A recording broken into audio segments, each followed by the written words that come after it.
Baiklah adik-adik, sekarang kita akan melanjutkan membahas dinamika gerak soal AKM ya, soal nomor 1.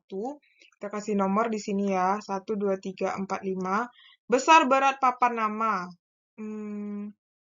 Papan nama yang mana? Tembok. Ini ya, tuh ke sini nak. Oke, gitu kan? Nah, besar berat papan nama. Berarti tuh W sama dengan M kali G. Berarti 30 kali 10. Berarti itu 300 Newton. 300 ke sini ya. 300. Arah berat papan nama. Arah berat papan nama tuh ke bawah. Menuju pusat bumi. Ya kan? Salah satu jenis gaya yang mempengaruhi papan nama adalah gaya salah satu jenis gayanya. Ya gaya berat. Ya kan? Kemudian arah gaya normal papan A. Nah, kalau papan A otomatis dia tegak lurus ya. Tegak lurus berarti ke sini. Tegak lurus berarti NA. Tegak lurus A. Nah, berarti kalau gaya normal B berarti tegak lurus B. Ini garisnya harus lurus ya, ini miring. Harus lurus gitu ya. Nah, ini NB. Berarti tegak lurus B berarti kan, papan B. Berarti jawabannya ini. Nah, oke. Kita lanjut. Nah, kita lanjut nomor 2. Di sini katanya cermatilah kembali stimulus 1. Apakah pernyataan-pernyataan berikut benar atau salah? Beri tanda centang. 1, 2, 3, 4, 5 ya. Nah, di sini katanya gaya normal dari papan A dan papan B saling tegak lurus. Ya, ini benar ya. Berarti kan ini gaya berat nih. Berarti ke sini gaya normal, ini NA, ini tegak lurus, dan ke sini NB. Yang kedua, vektor berat papan nama dan dua gaya normal dari papan penopang bertemu di titik A pusat massa. Ya, bertemu di sini kan? Itu benar. Gaya normal dari papan B lebih besar dibandingkan gaya normal papan A. Kita baca di sini ya. Untuk menopang papan nama tersebut, terdapat dua papan yaitu P1 dan P2 yang memiliki kekuatan berbeda. Papan 1 agak rapuh sehingga kurang kuat, sedangkan papan 2 lebih kuat. Nah, pada saat melihat rancangan papan nama tersebut, Pak Ari, seorang guru fisika, menyampaikan informasi kepada Pak Seto. Makin landai kemiringan papan, berarti landai itu berarti landai B ya. Nah, makin landai kemiringan papan, mana dia tadi? Maka dia akan menerima beban semakin besar. Berarti artinya NB itu lebih besar daripada NA, kan? Nah, kan yang landai itu B. Berarti artinya yang landai B lebih besar pada landai A. Otomatis NB itu menjadi lebih besar daripada NA. Berarti gaya normal pada papan B lebih besar dibandingkan gaya normal papan A. Benar. Nomor 4. Gaya normal dari papan A ke papan nama lebih besar daripada berat papan nama. Gaya normal dari papan A. Gaya normal dari papan A, berarti NA, itu lebih besar daripada W. Enggak, salah ya. Seharusnya itu nanti W, ini salah, seharusnya W lebih besar daripada NA. Berarti ini salah. Nomor 5, gaya normal dari papan B ke papan nama lebih kecil daripada berat papan nama. Berarti ya benar ya. NB itu lebih kecil daripada W. Ini kan nomor 4 tadi. Ini nomor 5. NB lebih kecil dari berat papan nama. Iya, betul. Kita lanjut. Berdasarkan stimulus 1, jika papan A membentuk sudut 37 terhadap horizontal, besar gaya normal yang diberikan papan A adalah, nah, kan ke sini W. Ini kan. Berarti ini NA, ini NB kan. Nah, berarti kalau kita mau cari, berarti sudutnya yang miring, berarti di sini dong 37 ya. Otomatis jabarannya di sini nanti adalah W cos 37. Berarti NA itu NA dikurang W cos 37 sama dengan 0.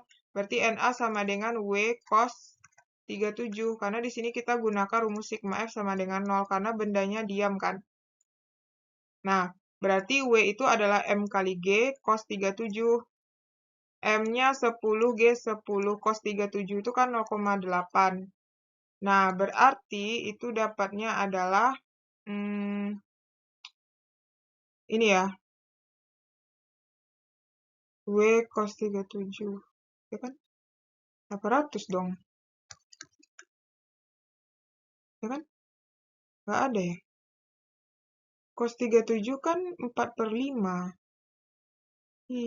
Bukan. 80 maksudnya 80 Newton ya. 80 Newton dong.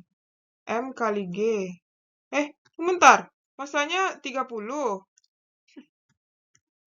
Nah, 30 kali ini berarti 240. Jadi jawabannya C ya.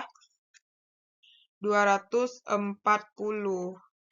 Nah, sekarang kita lanjutkan yang nomor 4. Nah, di sini katanya, berdasarkan stimulus 1 dapat disusun simpulan seperti berikut. Untuk lebih seimbang dan kuat, Pak Seto sebaiknya memasang P2 pada bagian A. Sini. Dan papan 1 pada bagian B. Salah ya. Jadi kan dia katanya, apakah simpulan itu benar? Tidak. Kenapa? Karena kan katanya gini, untuk menyeimbangkan beban, mana dia? Menentukan posisi papan 1 dan P2 pada posisi A atau B dengan posisi papan A dan B saling tegak lurus. Dia gini ya. Secara fisika, makin landai kemiringan papan tersebut dapat menerima beban semakin besar. Sedangkan kalau kita lihat di sini, terdapat dua papan, yaitu papan 1 dan papan 2 memiliki kekuatan berbeda. Papan 1 itu lebih rapuh, sehingga kurang kuat. Berarti papan 1 itu sedangkan papan 2 lebih kuat. Artinya papan 2 itu lebih kuat daripada papan 1.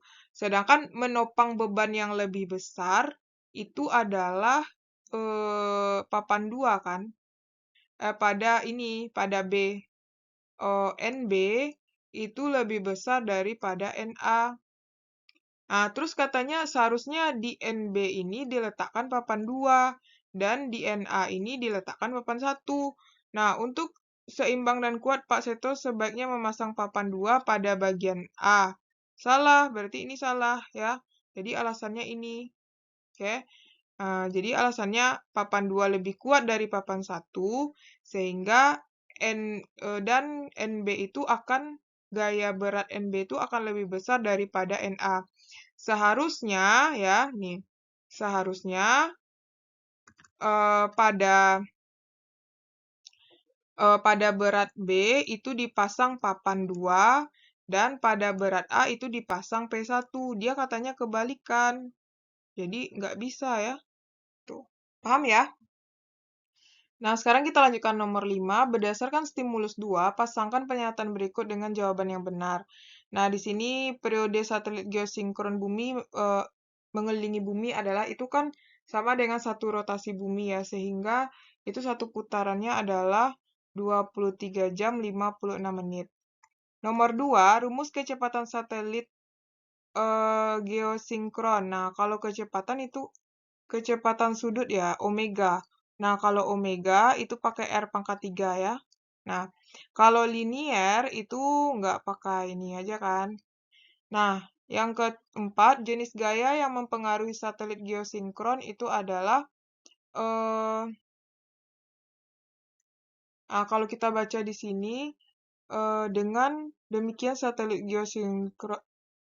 geosinkron dapat diartikan sebagai satelit yang dirancang mengorbit bumi.